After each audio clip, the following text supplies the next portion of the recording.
प्रकृति प्रेम की इबारत ग्रीन डोनर।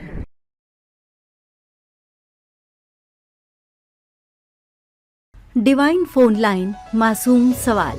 अंक 6। भौतिक मिलन की चाहत क्यों? वीजी लिखित पुस्तक द प्योर वंडर से हिंदी अनुवाद। ग्रीन डोनर हरित प्रेरणा स्टोरीज।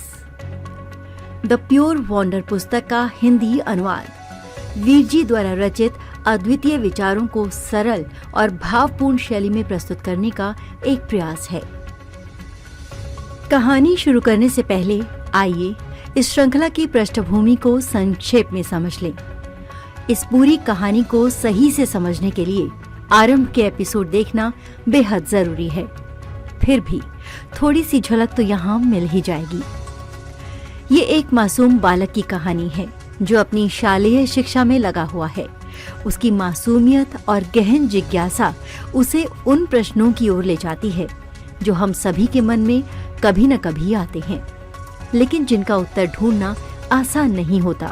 बालक अपनी विशेष क्षमता के माध्यम से ईश्वर से संपर्क स्थापित करने में सक्षम है। इसे डिवाइन फोन लाइन का नाम दिया गया है।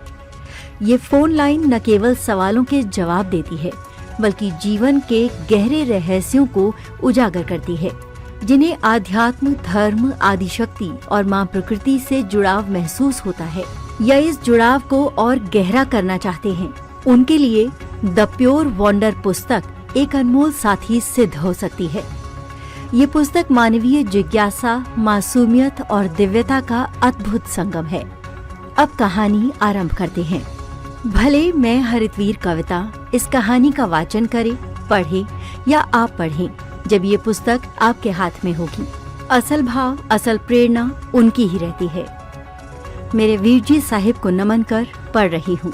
ईश्वर दया करे, जो वीरजी चाहते हैं मैं वो भाव में सुना सकूं। मासूम सवाल। अंक 6। भौतिक मिलन की चाहत क्यों? रात का समय था। चांदनी खिड़की से होकर कमरे में फैल रही थी। मानव अपनी माँ यशोदा के पास लेटा था।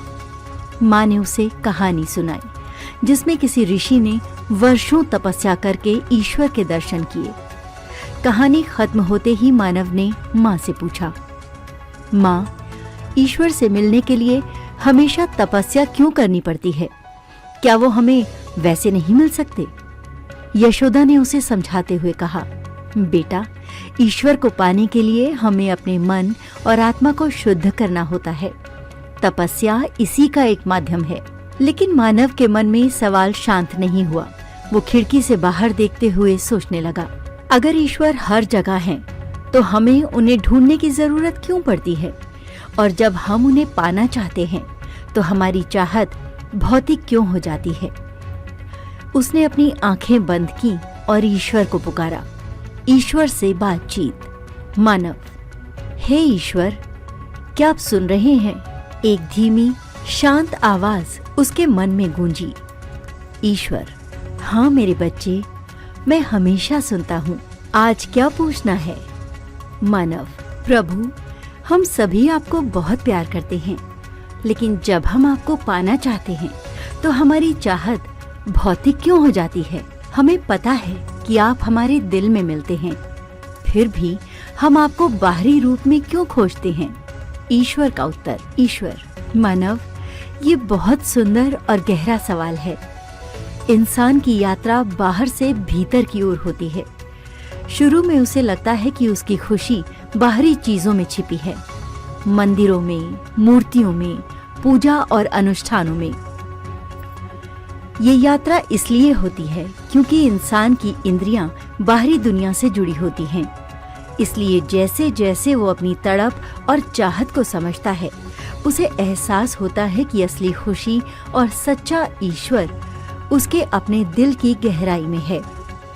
ये यात्रा बाहर से भीतर की ओर जाने का एक स्वाभाविक क्रम है। बिना बाहरी खोज के वो भीतर की गहराई को समझ नहीं सकता। मानव का पहला सवाल, लेकिन प्रभु, अगर आप हमारे दिल में हैं, तो हमें बाहरी साधनों की जरूरत क्यों पड़ती है? मंदिर, पूजा और अनुष्ठान क्यों जरूरी हैं? ईश्वर, क्योंकि इंसान का मन स्थिर नहीं होता। बाहरी साधन तुम्हारे मन को केंद्रित और शांत करने में मदद करते हैं।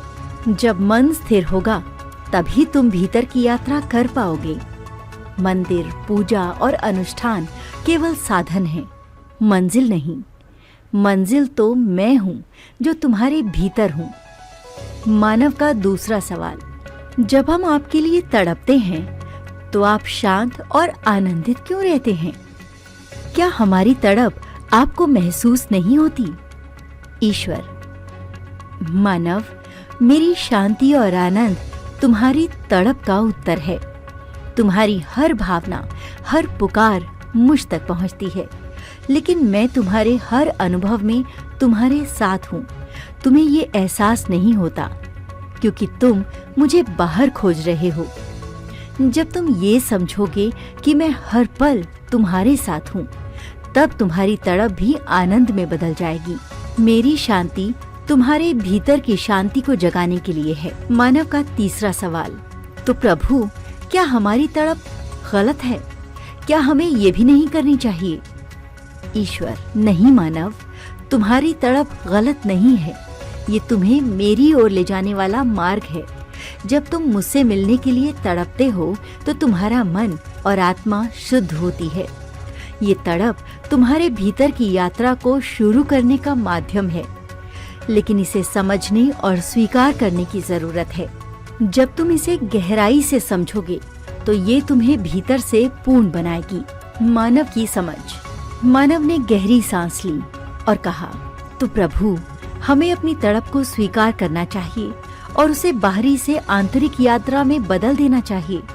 हमें ये समझना होगा कि आप बाहरी चीजों में नहीं, बल्कि हमारे दिल की गहराई में हैं। सही कहा ना? ईश्वर, बिल्कुल सही मानव।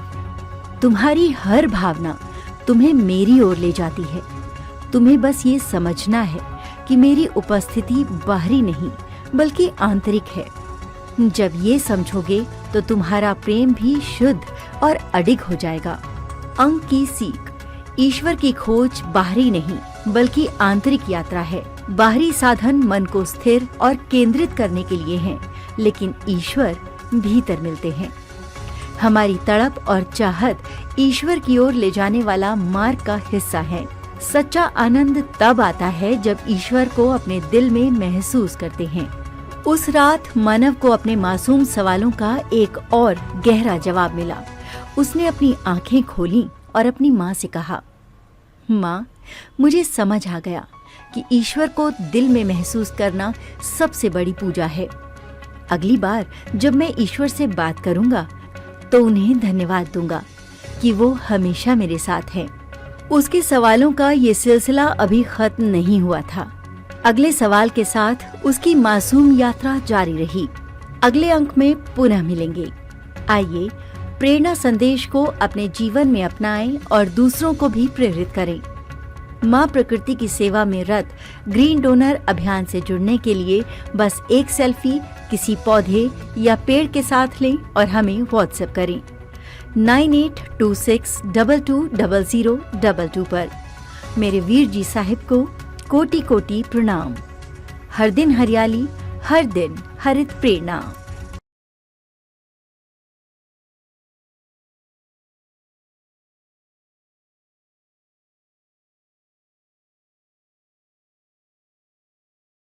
प्रकृति प्रेम की इबारत ग्रीन डोनर। यदि आपके हृदयांतर में माँ प्रकृति के लिए प्रेम है या इस प्रेम का एहसास चाहते हैं, तो हरित वीर वाहिनी एक सेवा द्वार है। आज ही जुड़े। कॉल 9826220022।